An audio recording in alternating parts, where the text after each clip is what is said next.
জি ভালো লাগে ওনার ইনকাম নাই এই হারণে কি আর আর্থিক অবস্থা খারাপ না মামা পারে নাই মামা, অনেক কষ্ট পাচ্ছে, পেটের লোক পেটে খুব কষ্ট পাচ্ছে মামা।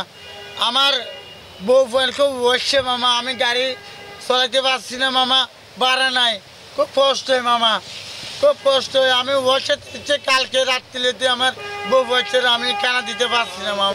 অনেক ভালো লাগছে মামা, সাথে করছে, খুব ভালো লাগছে।